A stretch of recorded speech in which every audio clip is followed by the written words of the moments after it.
माननीय श्रीकांत पाटील असं म्हणतात की निरोगी समाजमन हे विकसित समाजाचं लक्षण आहे आणि निरोगी शरीरात निरोगी मन असतं. आजकालच्या धकाधकीच्या जीवनात आणि प्रदूषणयुक्त हवेत तर मोकळा श्वास घेत व्यायाम करत जॉगिंग ट्रॅक ही एक सामाजिक गरज झाली. माननीय श्रीकांत पाटील यांना ही गोष्ट समजली नसेल तर नवलच.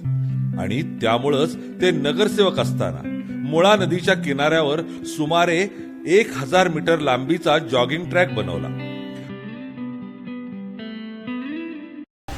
I should say I'm extremely thankful to him because the time I came here, this was a complete barren land with just rocks. We feared to come this side.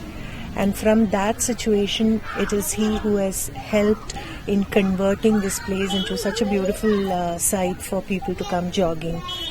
I think he's done a brilliant work.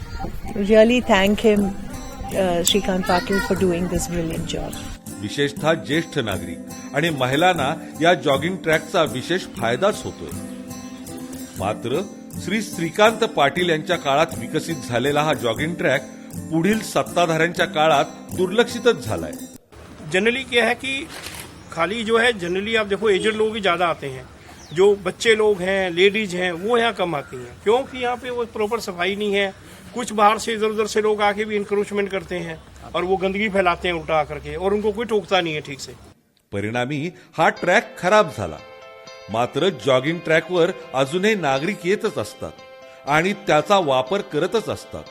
यंदाच्या निवडणुकीत नागरिकांनी पूर्वीसारखीच पुन्हा साथ दिल्यास हा track औंधच्या राजीव गांधी पुलापर्यंत नेण्याचा मानस आहे. आपल्या बोपोडीचा, आपल्या हक्काचा माणूस श्रीकांत व्ही पाटील. राष्ट्रवादीला मत म्हणजे विकासाला मत.